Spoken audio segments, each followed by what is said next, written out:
ಆತ್ಮೀಯರೇ, ಶುಭವಾಗಲಿ ತಮಗೆ. ಸಿದ್ಧಾರೂಢರು ಜಾಗೃತ ದೇವರು. ತಾವು ಮನಸ್ಸಿನಲ್ಲಿ ಅಂದುಕೊಂಡದ್ದನ್ನು ಖಂಡಿತ ಈಡೇರಿಸುತ್ತಾರೆ. ಆದರೆ ಅದಕ್ಕಾಗಿ ತಮ್ಮಲ್ಲಿ ಶ್ರದ್ಧೆ ಮತ್ತು ಭಕ್ತಿ ಬೇಕಾಗಿದೆ. ಆದ್ದರಿಂದ ಸಿದ್ಧಾರೂಢರ ಈ ಚರಿತ್ರೆಯ ಬಗ್ಗೆ ಈ ಒಂದು ವಿಡಿಯೋದಲ್ಲಿ ಹೇಳುತ್ತಿರುವೆನು. ಆತ್ಮೀಯರೇ, ಸಿದ್ಧಾರೂಢರ ಕಥಾಮೃತವನ್ನು ಓದುವುದರಿಂದ ನಾನು ನನ್ನ ಆಸೆಗಳನ್ನೆಲ್ಲ ಈಡೇರಿಸಿಕೊಂಡಿರುವೆನು ಮತ್ತು ನನ್ನ ಜೀವನದಲ್ಲಿ ಶಾಂತಿ ನೆಮ್ಮದಿ ನೆಲೆಸಿದೆ. ಅದೇ ತೆರನಾಗಿ ತಾವೂ ಸಹ ತಮ್ಮ ಆಸೆಗಳನ್ನು ಈಡೇರಿಸಿಕೊಂಡು ನೆಮ್ಮದಿಯ ಜೀವನ ಸಾಗಿಸಬೇಕಾಗಿದೆ. ಅದಕ್ಕಾಗಿ ಅವರ ಮಹಾತ್ಮೆಯನ್ನು ತಿಳಿಯಲೇಬೇಕು. ಆ ಮಹಾತ್ಮೆಯನ್ನು ತಾವು ದಿನನಿತ್ಯ ಪಠಿಸಬೇಕು. ಇಲ್ಲವೇ ಕಥೆಯನ್ನು ಇನ್ನೊಬ್ಬರ ಬಾಯಿಂದ ಕೇಳಿದರೂ ಸಹ ತಾವು ಧನ್ಯರಾಗುತ್ತೀರಿ. ಈ ಒಂದು ಕೆಲಸವನ್ನು ನಾನು ಈ ವಿಡಿಯೋದಲ್ಲಿ ಮಾಡುತ್ತಿರುವೆನು.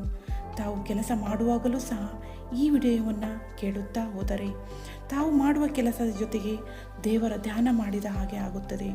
ತಮ್ಮ ಆಸೆಗಳು ಖಂಡಿತ ಈಡೇರುತ್ತವೆ. ಮೊದಲನೇ ಅಧ್ಯಾಯ ಕೇಳುವಾಗ ತಮ್ಮ ಆಸೆಗಳಾಗಲಿ ಅಥವಾ ಯಾವುದೇ ಒಂದು ಸಂಕಲ್ಪವನ್ನು ಮಾಡಿರಿ. ಅದು 56ನೇ ಅಧ್ಯಾಯ ಮುಗಿಯುವುದರೊಳಗಾಗಿ ತಾವು ಮಾಡಿದ ಸಂಕಲ್ಪ ಈಡೇರುತ್ತದೆ. ನಾನು ಮಾಡಿದ ಸಂಕಲ್ಪ ಸಹ ಈಡೇರಿವೆ.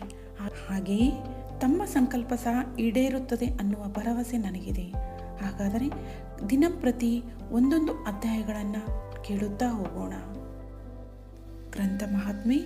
ಶ್ರೀ ಗಣೇಶಾಯ ನಮಃ. ಶ್ರೀ ಗುರು ಸಿದ್ಧಾರೂಢಾಯ ನಮಃ. 4 ವೇದ, 6 ಶಾಸ್ತ್ರ, 18 ಪುರಾಣ, 28 ದಿವ್ಯ ಆಗಮಗಳ ಸರ್ವಸಾರಭೂತವಾದ ಶ್ರೀ ಸಿದ್ಧಪುರುಷನ ಈ ಪವಿತ್ರವಾದ ಚರಿತ್ರೆಯನ್ನು ನಿತ್ಯವೂ ಶ್ರದ್ಧೆಯಿಂದ ಓದುವ, ಕೇಳುವ, ಪೂಜಿಸುವ ಸರ್ವ ಭಕ್ತರಿಗೆ ಧರ್ಮ, ಅರ್ಥ, ಕಾಮ, ಮೋಕ್ಷಗಳು ಸಿದ್ಧಿಸುವವು. ಸರ್ವ ಕಷ್ಟ ನಷ್ಟಗಳು, ಸರ್ವ ಪಾಪತಾಪಗಳು, ಚೋರ, ವೈರಿ, ವಿಷ, ಭೂತಾದಿ ಭೀತಿಗಳು ಬಯಲಾಗಿ ಸರ್ವದಾ ಸಕಲ ಸನ್ಮಂಗಳಿಂದ ಕೂಡಿದ ಸುಖ ಸೌಭಾಗ್ಯಗಳು ಒದಗಿ ಬರುವವು. ಶ್ರೀ ಸಿದ್ಧ ಸದ್ಗುರುವಿನ ಕೃಪಾಪೂರ್ವಕ ಶ್ರವಣ ಮಾಡುವುದರಿಂದ ಶಾಂತಿ, ದಾಂತಿ, ವಿವೇಕ, ಜ್ಞಾನ, ಸದ್ಭಕ್ತಿಗಳು ಸಂಪ್ರಾಪ್ತವಾಗುವು. ನನ್ನ ಆತ್ಮೀಯರಿಗೆಲ್ಲರಿಗೂ ಶುಭವಾಗಲಿ. ಈ ದಿನ ನಾವು ಶ್ರೀ ಸಿದ್ಧಾರೂಢ ಕಥಾಮೃತದ 46ನೆಯ ಅಧ್ಯಾಯವನ್ನು ತಿಳಿಯೋಣ. ಶ್ರೀ ಸದ್ಗುರುವೇ, ನಿನ್ನನ್ನು ಹೃದಯದಲ್ಲಿ ಚಿಂತಿಸಿದ ಕೂಡಲೇ ನೀನು ಬಂದು ಅಲ್ಲೇ ಇರುವಂಥವನಾಗು. ಅಂದರೆ ನಿನ್ನ ಕೃಪೆಯಿಂದ ಜನ್ಮದ ಸಾರ್ಥಕವಾದರೂ ಆಗುವುದು. ನೀನು ದಯೆಯಿಂದ ಒಲಿದೆಯೆಂದರೆ ಸಂಸಾರದೊಳಗಿರುವ ಈ ಅನೇಕ ದುಃಖಗಳೆಲ್ಲ ಸಂಪೂರ್ಣವಾಗಿ ನಾಶ ಹೊಂದಿ ಭಕ್ತರು ಸುಖದಿಂದ ಇರುವರು. ಸಂಸಾರದೊಳಗಿಂದ ಪಾರಾಗಲು ಜನರಿಗೆ ಇದೊಂದೇ ಉಪಾಯವಿರುತ್ತದೆ. ಅದೇನೆಂದರೆ ಯಥಾಶಕ್ತಿಯಿಂದ ಸದ್ಗುರು ದೇವನನ್ನು ಪೂಜಿಸಬೇಕು. ಅದರಿಂದ ಸರ್ವ ಪಾಪಗಳು ನಾಶವಾಗಿ ಚಿತ್ತವು ತಾನೇ ಶುದ್ಧವಾಗುವುದು. ಈ ಸಾಧನೋಪಾಯವನ್ನು ಜನರಿಗೆಲ್ಲ ಬೋಧಿಸುವುದಕ್ಕೆ ತಾನೇ ಅನೇಕ ಸಾಧು ರೂಪಗಳಿಂದ ನಟಿಸಿ ಸಂಸಾರಿಕರಿಗೆ ಬೋಧಿಸಿ ಸದ್ಗುರುವು ಅವರನ್ನು ಉದ್ಧಾರ ಮಾಡುವನು. ಸಾಧುವಾದ ಶರಣಪ್ಪ ಅಕ್ಕಲಕೋಟ ಎಂಬಾತನು ಸಿದ್ಧ ಸದ್ಗುರುಗಳ ಮೇಲೆ ಅತ್ಯುತ್ಕಟ ಪ್ರೇಮ ಉಳ್ಳವಂಥವನಾಗಿದ್ದು ಯಾವಾಗಲೂ ಜನರೊಳಗೆ ಸದ್ಗುರು ಕೀರ್ತಿಯನ್ನೇ ವರ್ಣಿಸುತ್ತಾ ಲೋಕದಲ್ಲಿ ಬಹುಖ್ಯಾತಿಗೊಂಡಿರುವನು. ಶ್ರಾವಣ ಮತ್ತು ಶಿವರಾತ್ರಿ ಉತ್ಸವಗಳಿಗೆ ನೇಮ ಹಿಡಿದು ಸದ್ಗುರುಗಳ ಕಡೆಗೆ ಬರುವನು. ಇತರ ಕಾಲದಲ್ಲಿ ಕೀರ್ತನ ದಿಶೆಯಿಂದ ದೇಶ ವಿದೇಶಗಳಲ್ಲಿ ಸಂಚರಿಸುತ್ತಿರುವನು. ಚಿಕ್ಕಂದಿನಿಂದ ಈತನಿಗೆ ಲಿಂಗ ಜಂಗಮ ಪೂಜೆಯಲ್ಲಿ ಬಹಳ ಪ್ರೇಮವು, ವೀರಶೈವ ಧರ್ಮದ ಅಭಿಮಾನವೂ ಇರುತ್ತಿದ್ದು ಗುರುಭಕ್ತಿ ಮತ್ತು ಪರೋಪಕಾರದ ಕೃತ್ಯಗಳನ್ನೇ ಚಿಂತಿಸುತ್ತಿದ್ದನು. ಮುಂದೆ ಶರಣಪ್ಪನು ವೀರಶೈವ ಮತಭೇದವನ್ನು ಕಳೆದು ಐಕ್ಯ ಮತವನ್ನು ಸ್ಥಾಪಿಸಿ ಹಲ್ದಿಯೊಳಗೆ ತ್ರಿಷಷ್ಠಿ ಮಂಟಪವನ್ನು ರಚಿಸಿ ಪುರಾತನ ಜಂಗಮರೆಲ್ಲರೂ ಪೂಜಿಸುವಂಥವನಾದನು. ಜಂಗಮರಿಗೋಸ್ಕರ ಅನೇಕ ಮಠಗಳನ್ನು, ವಿದ್ಯಾರ್ಥಿಗಳಿಗೋಸ್ಕರ ಸಂಸ್ಕೃತ ಪಾಠಶಾಲೆಗಳನ್ನು ಸ್ಥಾಪಿಸಿದನು. ದುಷ್ಕಾಲದಲ್ಲಿ ಅನ್ನವಿಲ್ಲದ ಅನೇಕ ಬಡ ಜನರಿಗೆ ವರ್ಷ ತನಕ ಅನ್ನ ವಸ್ತ್ರಾದಿಗಳನ್ನು ಕೊಡುತ್ತಿದ್ದನು. ಬಸವಣ್ಣನ ಕಾಲದಲ್ಲಿ ತಾನು ಇದ್ದದ್ದಾದರೆ ಆ ಪ್ರಭುವಿನ ಸೇವೆ ಮಾಡುತ್ತಿದ್ದೆ ಎಂದು ಶರಣಪ್ಪನು ಚಿಂತಿಸುವಾಗ ಮಲ್ಲಿಕಾರ್ಜುನ ಗುರುಗಳು ಅದೇ ಮೂರ್ತಿಯು ಹುಬ್ಬಳ್ಳಿಯಲ್ಲಿ ಸಿದ್ಧಾರೂಢರೆಂಬ ಹೆಸರಿನಿಂದ ಇರುವರು ಎಂದು ಹೇಳಿದ್ದು ಕೇಳಿ ಆತನು ಹುಬ್ಬಳ್ಳಿಗೆ ಬಂದು ಶ್ರೀ ಸಿದ್ಧಾರೂಢರ ದರ್ಶನ ಮಾಡಿಕೊಂಡು ಮನಸ್ಸಿನಲ್ಲಿ ಅತ್ಯಂತ ಆನಂದಪಟ್ಟನು. ಬಹುಕಾಲ ಯೋಗಾಭ್ಯಾಸ ಮಾಡಿದನು. ಆದರೆ ಸ್ವರೂಪದಲ್ಲಿ ವೃತ್ತಿಯು ಸ್ಥಿರವಾಗಿರಲಿಲ್ಲ. ಆಗ ಸದ್ಗುರುಗಳ ಕಡೆಗೆ ಪ್ರಾಪ್ತನಾದ ಮೇಲೆ ಅವರ ಕೃಪೆಯಿಂದ ಪೂರ್ಣ ಜ್ಞಾನವನ್ನು ಹೊಂದಿದನು. ಅದರಿಂದ ಶರಣಪ್ಪನ ಚಿತ್ತವೃತ್ತಿಯು ಸ್ಥಿರವಾಗಿ ಸದ್ಗುರು ಚರಣಗಳಲ್ಲಿ ದೃಢವಾದ ಭಕ್ತಿಯುಂಟಾಗಿ ಸಿದ್ಧ ಮಹಿಮೆಯು ಪ್ರತೀತಿಗೆ ಬಂತು. ಸರ್ವ ಜನರೊಳಗೆ ಗುರುಕೀರ್ತಿಯನ್ನು ವರ್ಣಿಸಬೇಕೆಂಬ ಉತ್ಕಟ ಇಚ್ಛೆಯನ್ನು ಧರಿಸಿ ದೇಶ ದೇಶಗಳಿಗೆ ಹೋಗುವಂಥವನಾದನು. ಪುರ ಪಟ್ಟಣ ಗ್ರಾಮಾದಿಗಳಲ್ಲಿ ಹೋಗಿ ಪ್ರೇಮಳ ಭಕ್ತ ಜನರೆಲ್ಲ ಕೂಡಿಸಿ ಅವರಿಗೆ ಸಿದ್ಧಾರೂಢರು ಸಾಕ್ಷಾತ್ ಈಶ್ವರಾವತಾರವೆಂದು ಬೋಧಿಸುವನು. ಮುಖದಿಂದ ಸಿದ್ಧನಾಮವನ್ನು ಹಾಡುತ್ತಾ ಅಂತರಂಗದೊಳಗೆ ಆತನು ಪ್ರೇಮದಿಂದ ಭರಿತನಾಗಿ ಉತ್ತಮವಾದ ಕೀರ್ತನವನ್ನು ಮಾಡುತ್ತಿರುವಾಗ ಪರಮ ಆನಂದವೂ ಉದ್ಭವಿಸುತ್ತಿರುವುದು. ಕೀರ್ತನೆಯೊಳಗೆ ಅದ್ಭುತ ಪ್ರೇಮವೂ ಉಕ್ಕಿ ಬರುತ್ತಿದ್ದು ಶ್ರೋತಾ ಜನರೆಲ್ಲರೂ ಕಣ್ಣೀರಿನಿಂದ ನೀರು ಸುರಿಸುತ್ತಿದ್ದರು. ಸಾಕ್ಷಾತ್ ತುಕಾರಾಮನೇ ಪುನಃ ದೇಹಧಾರಿಯಾಗಿ ಬಂದಿರುವನು ಎಂಬಂತೆ ಕಾಣಿಸುತ್ತಿತ್ತು. ಈ ಪ್ರಕಾರ ಸದ್ಗುರು ಭಕ್ತಿಯನ್ನು ಜನರೊಳಗೆ ಪಸರಿಸಿದ್ದರಿಂದ ಅವರು ದರ್ಶನೇಚ್ಛೆಯನ್ನು ಮನಸ್ಸಿನಲ್ಲಿ ಹಿಡಿಯುವರು. ಶರಣಪ್ಪನು ಅವರನ್ನೆಲ್ಲ ಕರೆದುಕೊಂಡು ಬಂದು ಸಿದ್ಧ ಸದ್ಗುರುವರನ್ನು ಭೇಟಿ ಮಾಡಿಸುವನು. ಶರಣಪ್ಪನು ಮಹೋತ್ಸವಕ್ಕೆ ಬರುವಾಗ ಸಾವಿರಾರು ಭಕ್ತ ಜನರನ್ನು ಸಂಗಡ ಕರೆದುಕೊಂಡು ತಂದು ಸಿದ್ಧರ ಪಾದಕ್ಕೆ ಹಾಕಿ ತಾನು ಕೃತಕೃತ್ಯನಾದನೆಂದು ತಿಳಿದುಕೊಳ್ಳುವನು. ಸದ್ಗುರು ಬಳಿಗೆ ಒಮ್ಮೆಲೆ ಬಂದ ಮಾತ್ರದಿಂದ ಗುರುಭಕ್ತಿಯು ಆತನ ಚಿತ್ತದಲ್ಲಿ ಸ್ಥಿರಗೊಂಡು ಆಮೇಲೆ ಗುರುಚರಣಗಳನ್ನು ಎಂದೆಂದೂ ಬಿಡನು. ಆ ಗುರುರಾಯನ ಚರಣ ಕೀರ್ತಿಯು ಹೀಗಿರುವುದು. ಈ ಸಾಧು ಶರಣಪ್ಪನಿಗೆ ಕೆಲವರು ಹೇಳುವರು, ನಮ್ಮ ಹೊಟ್ಟೆಯಿಂದ ಮಕ್ಕಳಿಲ್ಲ, ಮಕ್ಕಳಾಗಬೇಕಾದರೆ ಯಾವ ದೇವನನ್ನು ಭಜಿಸಬೇಕು? ಆಗ ಶರಣಪ್ಪನು ಹುಬ್ಬಳ್ಳಿಯೊಳಗೆ ವಾಸವಾಗಿರುವ ಶ್ರೀ ಸಿದ್ಧಾರೂಢ ಸದ್ಗುರುನಾಥನು ಸಾಕ್ಷಾತ್ ಶಿವನ ಅವತಾರವಿರುವನು. ಶ್ರಾವಣ ಮತ್ತು ಮಾಘ ಮಾಸಗಳಲ್ಲಿ ಆತನ ಮಹೋತ್ಸವಗಳಾಗುತ್ತವೆ. ಆ ಕಾಲ ಆತನ ದರ್ಶನಕ್ಕೆ ಹೋಗುವ ನೇಮವನ್ನು ಹಿಡಿದಿರಾದರೆ ನಿಮ್ಮ ಮನೋರಥಗಳು ಪೂರ್ಣವಾಗುವು ಎಂದು ಹೇಳುವನು. ಈ ವಚನದಲ್ಲಿ ವಿಶ್ವಾಸವಿಟ್ಟು ಇಲ್ಲಿ ಮಹೋತ್ಸವಕ್ಕೆ ಬಂದು ಸಿದ್ಧಚರಣಕ್ಕೆ ಬಿದ್ದರೆಂದರೆ ಅವರ ಕಾಮನೆಗಳೆಲ್ಲ ಸಿದ್ಧಿಸುತ್ತಿರುವವು. ಬಳಿಕ ಅವರು ಮರಣ ಪರ್ಯಂತ ನೇಮವನ್ನು ನಡೆಸುತ್ತಾ ಆ ಮೂಲಕ ಸರ್ವ ಪ್ರಕಾರದ ಕಲ್ಯಾಣ ಪ್ರಾಪ್ತಿ ಮಾಡಿಕೊಳ್ಳುವರು. ಸಿದ್ಧಮೂರ್ತಿಯ ದರ್ಶನವಾಗುವುದರಿಂದ ಇಹಪರ ಸುಖಗಳೆಲ್ಲ ಪ್ರಾಪ್ತವಾಗುವು. ಇರಲಿ, ಹುಬ್ಬಳ್ಳಿ ಸಮೀಪ ಉಣಕಲ್ಲವೆಂಬ ಗ್ರಾಮವಿರುವುದು.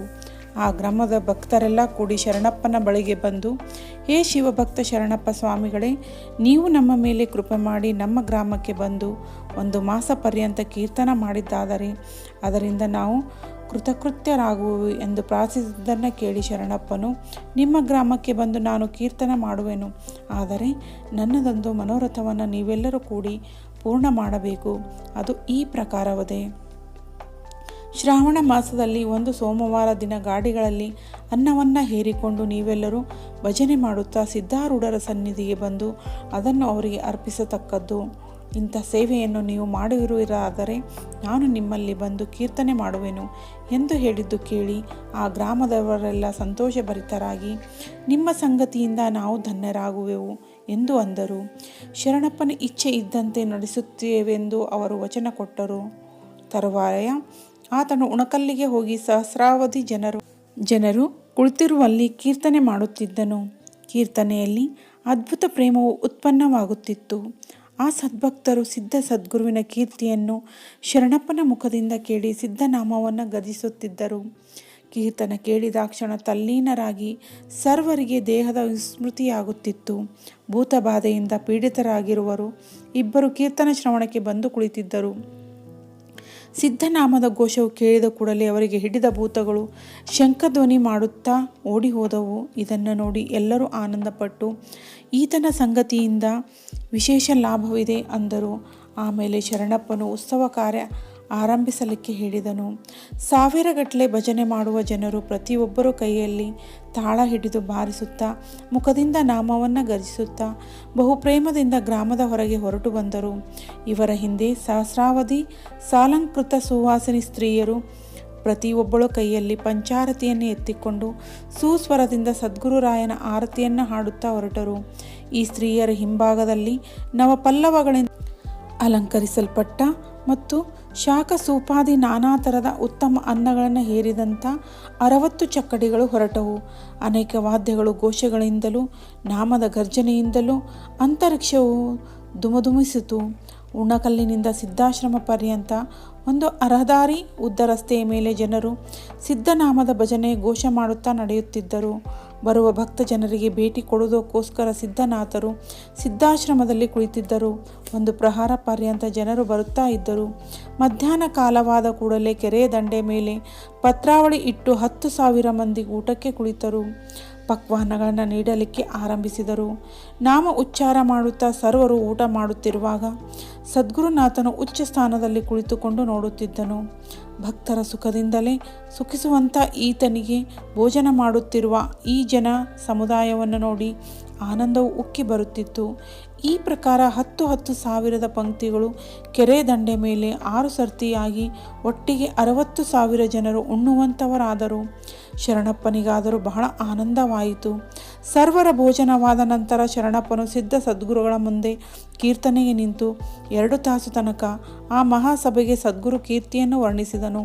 ಬಳಿಕ ಜನರೆಲ್ಲ ಸ್ವಸ್ಥಾನಗಳಿಗೆ ಹೋಗುವಾಗ ಶರಣಪ್ಪನವರಿಗೆ ಸದ್ಗುರುಗಳಿಗೆ ಉಣಕಲ್ಲಿಗೆ ಕರೆದುಕೊಂಡು ಹೋಗಿ ಪೂಜಿಸಿದ್ದಾದರೆ ನೀವು ಧನ್ಯರಾಗುವಿರಿ ಎಂದು ಹೇಳಿದನು. ಕೆಲವು ದಿವಸಗಳ ತರುವಾಯ ಉಣಕಲ್ಲಿನ ಸದ್ಭಕ್ತ ಜನರು ಅಲ್ಲಿ ಸಿದ್ಧಾರೂಢರನ್ನು ಮಹಾವೈಭವದಿಂದ ಪೂಜಿಸುವ ಉದ್ದೇಶದಿಂದ ತಯಾರಿ ನಡೆಸುವಂಥವರಾದರು. ಅವರು ಶರಣಪ್ಪನಿಗೆ ಸದ್ಗುರುಗಳು ಹುಬ್ಬಳ್ಳಿ ಬಿಟ್ಟು ಎಲ್ಲಿಯೂ ಹೋಗುವುದಿಲ್ಲ, ಆದರೆ ನಿಮ್ಮ ಪ್ರಾರ್ಥನೆಯಿಂದ ಅವರು ಇಲ್ಲಿಗೆ ಬರುವುದಾದರೆ ನಾವು ಅವಶ್ಯವಾಗಿ ಅತ್ಯಾದರದಿಂದ ಪೂಜಿಸುವೆವು ಎಂದು ಅಂದರು. ಆಗ ಶರಣಪ್ಪನು ಶ್ರೀ ಸಿದ್ಧರ ಬಳಿಗೆ ಬಂದು, ಹೇ ಗುರುನಾಥನೇ, ಉಣಕಲ್ಲಿಗೆ ನಿಮ್ಮನ್ನು ಕರೆದುಕೊಂಡು ಹೋಗಿ ಪೂಜಿಸಬೇಕೆಂಬ ಇಚ್ಛೆಯಿಂದ ಎಲ್ಲ ಸಿದ್ಧಪಡಿಸುತ್ತಿರುತ್ತದೆ ಎಂದು ಪ್ರಾರ್ಥಿಸಿದ್ದು ಕೇಳಿ ಹುಬ್ಬಳ್ಳಿ ಭಕ್ತ ಜನರು ಶರಣಪ್ಪನನ್ನ ಕುರಿತು, ಸ್ವಾಮಿಯವರು ಹುಬ್ಬಳ್ಳಿ ಬಿಟ್ಟು ಎಲ್ಲಿಯೂ ಹೋಗುವುದಿಲ್ಲ, ನೀವು ಕರೆದುಕೊಂಡು ಹೋಗಬಾರದು, ನಾವಾದರೂ ಬಿಡಲಾರೆವು ಎಂದು ಹೇಳಿದರು. ಅದಕ್ಕೆ ಶರಣಪ್ಪನು, ನೀವು ಸ್ವಾಮಿಯವರನ್ನು ಬಿಟ್ಟು ಇರಲಾರೆಯಾದರೆ ನಿಮ್ಮೆಲ್ಲರಿಗೆ ಈಗಲೇ ಆಮಂತ್ರಣ ಕೊಡುತ್ತೇನೆ. ನನ್ನ ಪ್ರಾರ್ಥನೆ ಏನೆಂದರೆ ನೀವೆಲ್ಲರೂ ಸದ್ಗುರುಗಳನ್ನು ಕರೆದುಕೊಂಡೇ ಉಣಕಲ್ಲಿಗೆ ಬಂದು ಅಲ್ಲೇ ಭೋಜನ ಮಾಡಬೇಕು.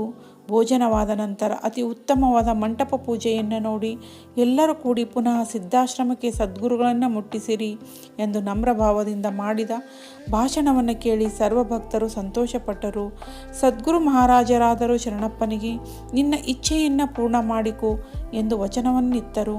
ಸರ್ವ ಸಾಮಗ್ರಿ ಸಿದ್ಧವಾದ ಬಳಿಕ ಒಂದು ಯೋಗ್ಯ ದಿವಸವನ್ನು ನೋಡಿ ಉಣಕಲ್ಲಿನಿಂದ ಭಕ್ತ ಜನರು ಸಿದ್ಧಾರೂಢರನ್ನು ಕರೆಯಲಿಕ್ಕೆ ಬಂದರು. ಹುಬ್ಬಳ್ಳಿಯ ಸಾವಿರಾರು ಮಂದಿ ಭಕ್ತರ ಜನರೆಲ್ಲ ಉಣಕಲ್ಲಿಗೆ ಬರಲಿಕ್ಕೆ ಆಮಂತ್ರಣ ಕೊಟ್ಟು ಸದ್ಗುರುಗಳನ್ನು ಪಲ್ಲಕ್ಕಿಯೊಳಗೆ ಕೂಡಿಸಿಕೊಂಡು ಮಹಾಜನ ಸಮುದಾಯವು ನಡೆಯಿತು. ಅನೇಕ ವಾದ್ಯಗಳ ಘೋಷದಿಂದಲೂ ಭಕ್ತರ ಜಯ ಜಯಕಾರದ ಧ್ವನಿಯಿಂದಲೂ ನಾಮಭಜನೆಯ ಗರ್ಜನೆಯಿಂದಲೂ ಉಂಟಾದ ಮಹಾನಾದವು ಅಂಬರದೊಳಗೆ ಹಿಡಿಸಲಾರದಂತಾಯಿತು. ಪಲ್ಲಕ್ಕಿಯೊಳಗೆ ಸದ್ಗುರು ರೂಪವಾದರೂ ಅತ್ಯಂತ ಮನೋಹರವಾಗಿ ಶೋಭಿಸುತ್ತಿತ್ತು. ಸಾಕ್ಷಾತ್ ಶಾಂತಿಯೇ ಮೂರ್ತಿವಂತನಾಗಿದೆಯೋ ಎಂಬಂತೆ ಆ ಸುಂದರವಾದ ಮುಖವು ವಿರಾಜಿಸುತ್ತಿತ್ತು. ಮಸ್ತಕದ ಮೇಲೆ ಕಿರೀಟವು ಅತ್ಯಂತ ಪ್ರಜ್ವಲವಾಗಿದ್ದು ಮೈಮೇಲೆ ಹೊತ್ತಿರುವ ರೇಷ್ಮೆ ಶಾಲು ಕೆಂಪು ವರ್ಣದ್ದಿದ್ದು ಅದರ ಮೇಲೆ ಸುವರ್ಣ ಕುಸುಮಗಳು ಮಿಂಚುತ್ತಿದ್ದವು. ನೋಡುವವರ ಮನಸ್ಸಿಗೆ ಸದ್ಗುರು ಮೂರ್ತಿಯು ಬಹು ಆಹ್ಲಾದಕರವಾಗಿ ಕಾಣಿಸುವುದು. ಸದ್ಗುರು ಮುಖವನ್ನು ನೋಡುತ್ತಾ ನೋಡುತ್ತಾ ಹೃದಯದಲ್ಲಿ ಅಧಿಕಾಧಿಕ ಪ್ರೇಮವು ಉಕ್ಕಿ ಬರುತ್ತಿರುವುದು. ಅದ್ಭುತ ಸುಖವನ್ನು ಭೋಗಿಸುತ್ತಾ ಕಣ್ಣುಗಳು ಆ ರೂಪ ನೋಡುವುದರಲ್ಲಿ ತೃಪ್ತಿ ಹೊಂದದೆ ದೃಷ್ಟಿಯು ಅಲ್ಲಿಂದ ಏಳುತ್ತಿರಲೇ ಇಲ್ಲ. ಆತನ ದೃಷ್ಟಿಯು ಬಿತ್ತೆಂದರೆ ಕೂಡಲೇ ಹೃದಯ ಗ್ರಂಥಿಗಳು ಬಿಚ್ಚಿ ಹೋಗಿ ಜೀವಾವಸ್ಥೆಯು ನಾಶವಾಗಿ ಬ್ರಹ್ಮಭಾಸವಾಗುವುದು. ಈ ಪ್ರಕಾರ ಆ ಉತ್ಸವವು ನಡೆದು ಒಂದು ಮುಹೂರ್ತದೊಳಗೆ ಉಣಕಲ್ಲಿಗೆ ಮುಟ್ಟಿತು. ಸದ್ಗುರುಗಳನ್ನು ಪಲ್ಲಕ್ಕಿಯಿಂದ ಇಳಿಸಿ ಒಂದು ಸಿಂಹಾಸನದ ಮೇಲೆ ಕುಳ್ಳಿರಿಸಿದರು. ಸೂರ್ಯನು ಮಧ್ಯ ಆಕಾಶದಲ್ಲಿ ಬರುತ್ತಲೇ ಭೋಜನಕ್ಕೆ ಆರಂಭ ಮಾಡಿಸಿದರು. ಸರೋವರದ ದಂಡೆಯಲ್ಲಿರುವ ಮೈದಾನ ಪ್ರದೇಶದಲ್ಲಿ 1,00,000 ಜನರು ಪಂಕ್ತಿ ಹಿಡಿದು ಊಟಕ್ಕೆ ಕುಳಿತರು. ಶರಣಪ್ಪನು ಅತ್ಯಂತ ಹರ್ಷಚಿತ್ತರಾಗಿ ಸಿದ್ಧಾರೂಢರನ್ನ ಹಸ್ತ ಹಿಡಿದು ಒಂದು ಉನ್ನತವಾದ ಸ್ಥಾನಕ್ಕೆ ಕರೆದುಕೊಂಡು ಹೋಗಿ ಅಲ್ಲಿಂದ ಆ ಜನಸಮುದ್ರವನ್ನು ತೋರಿಸುವಂಥವನಾದನು. ಮಾನಸ ಸರೋವರದ ತೀರದಲ್ಲಿ ಅಸಂಖ್ಯ ಹಂಸಕಾಂಡಗಳು ಹೇಗೆ ಪಂಕ್ತಿ ಹಿಡಿದು ಕುಳಿತಿರುವವೋ ಅದೇ ಪ್ರಕಾರ ಅಲ್ಲಿ ಕಾಣಿಸುತ್ತಿತ್ತು. ಈ ಅದ್ಭುತವಾದ ನೋಟವನ್ನು ನೋಡಿ ದೇವಾಧಿಕರಿಗೆ ದುರ್ಲಭನಾದಂಥ ಭಕ್ತರ ಸುಖದಿಂದ ಆನಂದ ಪಡುವಂಥ ಆ ಸದ್ಗುರುದೇವನು ಬಹಳ ಹರ್ಷಯುಕ್ತನಾಗಿ ಶರಣಪ್ಪನನ್ನು ಕುರಿತು, ಶರಣಪ್ಪ ಸ್ವಾಮಿ, ಈ ಮಹೋತ್ಸವವನ್ನು ಹೇಗೆ ಸಾಧಿಸಿದಿ ಎಂದು ಕೇಳಿದ್ದಕ್ಕೆ ಶರಣಪ್ಪ, ನಾನು ನಿತ್ಯ ಕೀರ್ತನೆಯಲ್ಲಿ ಹೇಳುತ್ತಿದ್ದ ನಿನ್ನ ಕೀರ್ತಿಯ ಪ್ರಭಾವವು ಇಷ್ಟು ಮಾಡಿಸಿತು. ಈ ಜನರ ಮುಂದೆ ಕೀರ್ತನೆಯಲ್ಲಿ ನಿನ್ನ ಗುಣಗಾನವನ್ನೇ ಮಾಡುತ್ತಿರುವೆನು. ಅದರ ಶ್ರವಣದಿಂದ ಅಂತಃಕರಣ ಶುದ್ಧವಾಗಿ ಇವರು ಈ ಕಾರ್ಯದಲ್ಲಿ ಪ್ರವರ್ತರಾದರು ಎಂದು ಉತ್ತರ ಕೊಟ್ಟನು.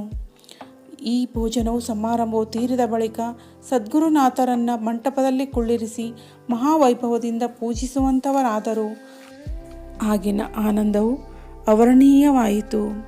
ಪೂಜೆಯಾದ ನಂತರ ಸದ್ಗುರುವನ್ನು ಪುನಃ ಪಲ್ಲಕ್ಕಿಯಲ್ಲಿ ಕೂಡಿಸಿ ಉತ್ಸವದಿಂದ ಮರಳಿ ಸಿದ್ಧಾಶ್ರಮಕ್ಕೆ ಕರೆದುಕೊಂಡು ಬಂದು ಇಳಿಸಿದರು.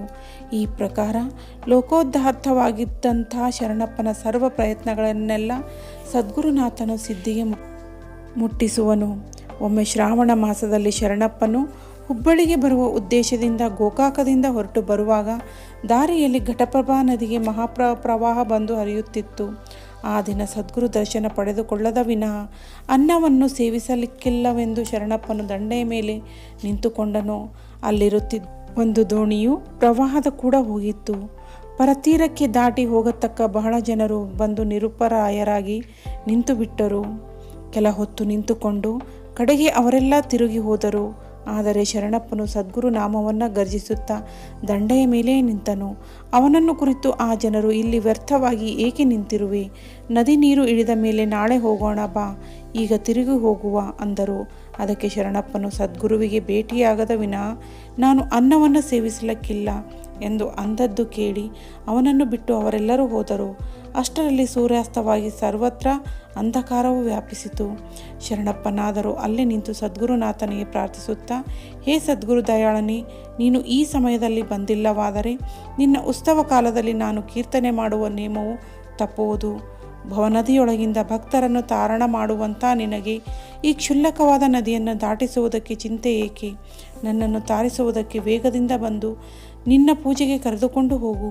ನನ್ನ ಮನಸ್ಸಿನ ನಿಶ್ಚಯವನ್ನು ನೋಡಬೇಕೆಂದು ನೀನು ಬಾರದಿರುವೆಯಾದರೆ ಅದನ್ನು ತೋರಿಸುವೆನು ನೋಡು ಎಂದು ಶರಣಪ್ಪನು ಏನು ಮಾಡಿದನೆಂದರೆ ನದಿಯೊಳಗೆ ಇಳಿದನು. ಕೂಡಲೇ ಆ ಮಹಾಪ್ರವಾಹವು ಅವನನ್ನು ಎತ್ತಿಕೊಂಡು ಹೋಗುತ್ತಿರುವಾಗ ಶರಣಪ್ಪನು ಸಿದ್ಧಾರೂಢ ಎಂಬ ಹೆಸರಿನಿಂದ ಗರ್ಜಿಸಿದನು. ತತ್ಕ್ಷಣವೇ ಸದ್ಗುರು ಒಂದು ದೋಣಿಯಲ್ಲಿ ಕುಳಿತು ಪ್ರಾಪ್ತನಾಗಿ ನೀರಿನ ಮೇಲೆ ತೇಲಿ ಹೋಗುವ ಶರಣಪ್ಪನ ಸಮೀಪ ಬಂದು ಆತನನ್ನು ಎತ್ತಿ ದೋಣಿಯೊಳಗೆ ಹಾಕಿ ಪರತೀರಕ್ಕೆ ದಾಟಿಸಿದನು.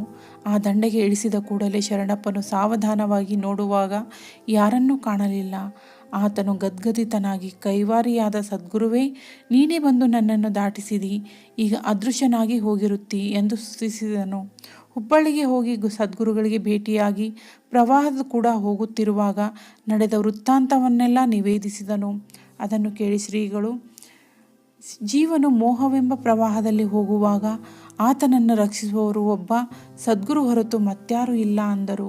ಶರಣಪ್ಪನು ಲೋಕೋಪಕಾರಾರ್ಥವಾಗಿಯೂ ಸರ್ವ ಜನರೊಳಗೆ ಸಿದ್ಧ ಸದ್ಗುರು ಮಹಿಮೆಯನ್ನು ಪಸರಿಸುವುದಕ್ಕಾಗಿಯೂ ಅನೇಕ ಯತ್ನಗಳನ್ನು ಮಾಡಿದ್ದಾನೆ. ಅವುಗಳ ಪೈಕಿ ಕೆಲವನ್ನು ಇಲ್ಲಿ ಹೇಳುವೆನು. ಸದ್ಗುರು ಸೇವೆಗೋಸ್ಕರ ಶಿವರಾತ್ರಿಗೆ ಮತ್ತು ಶ್ರಾವಣ ಉತ್ಸವ ಕಾಲದಲ್ಲಿ ಅನ್ನಛತ್ರವನ್ನು ಇಡುವನು. 100 ಚೀಲ ಧಾನ್ಯ ತಂದು ಬಹಳ ಜನರಿಗೆ ಊಟ ಮಾಡಿಸುವನು ಮತ್ತು ಅವರಿಗೆಲ್ಲರಿಗೂ ಕೀರ್ತನೆ ಹೇಳುವಾಗ ಸಿದ್ಧ ಕೀರ್ತಿಯನ್ನೇ ವರ್ಣಿಸುವನು. ಶರಣಪ್ಪ ಸ್ವಾಮಿಗೆ ಯಾವ ಸ್ಥಾನದಲ್ಲಿ ಪ್ರಥಮತಃ ಸಿದ್ಧಾರೂಢರ ದರ್ಶನವಾಗಿತ್ತೋ ಆ ಸ್ಥಾನವು ಪೂಜ್ಯವೆಂದು ಮಠದ ಸಮೀಪವಿರುವ ಆ ಸ್ಥಳವನ್ನು ತಾನು ಕ್ರಯಕ್ಕೆ ತೆಗೆದುಕೊಂಡನು. ಅಲ್ಲಿ ಸಾಧು ಜನರಿಗೋಸ್ಕರ ಧರ್ಮಛತ್ರ ಮತ್ತು ಭಜನಾ ಮಂದಿರ ಕಟ್ಟಿಸಿ ಸಿದ್ಧ ಭಜನೆಯು ರಾತ್ರಿ ಹಗಲು ನಡೆಯುವ ಏರ್ಪಾಡು ಮಾಡಿರುತ್ತಾನೆ. ಅದೇ ರೀತಿಯಲ್ಲಿ ಅಖಂಡ ಭಜನೆಯನ್ನು ಇನ್ನು 4 ಊರುಗಳಲ್ಲಿ ಸ್ಥಾಪಿಸಿರುವನು ಮತ್ತು ಸಿದ್ಧಾರೂಢರ ಉತ್ಸವ ಮತ್ತು ಚರಿತ್ರ ಪಠಣಾದಿಗಳನ್ನು ಅನೇಕ ಊರುಗಳಲ್ಲಿ ನೇಮಿಸಿರುವನು. ಸಿದ್ಧ ಮಹಿಮೆಯನ್ನು ಬೆಳೆಸಲಿಕ್ಕೆ ರಾಜವಾಡೆಗಳಲ್ಲಿ ಸಹ ಹೋಗಿ ಶಿಷ್ಯ ಸಂಪ್ರದಾಯವನ್ನು ಊರ್ಜಿತಪಡಿಸಿ ಜನರಿಗೆ ಪಂಚಾಕ್ಷರಿ ಮಂತ್ರವನ್ನು ಉಪದೇಶಿಸುವನು. ಪ್ರತಿಯೊಬ್ಬ ಶಿಷ್ಯನಿಗೆ ಸಿದ್ಧ ಚರಿತ್ರ ಮತ್ತು ಸದ್ಗುರುಗಳ ಭಾವಚಿತ್ರವನ್ನು ಕೊಟ್ಟು ಅವನಿಗೆ ಸಿದ್ಧ ಸ್ತೋತ್ರಗಳನ್ನು ಪಾಠ ಮಾಡಿಸಿ ಈ ರೀತಿಯಿಂದ ಜನರ ಉದ್ಧಾರ ಕೃತ್ಯವನ್ನು ಮಾಡುವನು. ಪನ್ನಾಲಾಲ ಮಹಾರಾಜರಿಗೆ ಬೆಳ್ಳಿ ಮೇರು ರಥ ಸಹಿತ ಅವರ ಕೇಶುಲಂಚನ ಕಾರ್ಯಕ್ಕಾಗಿ ಸದ್ಗುರುಗಳ ಶಿವರಾತ್ರಿ ಉತ್ಸವಕ್ಕೆ ಕರೆದುಕೊಂಡು ಬಂದಿದ್ದರು.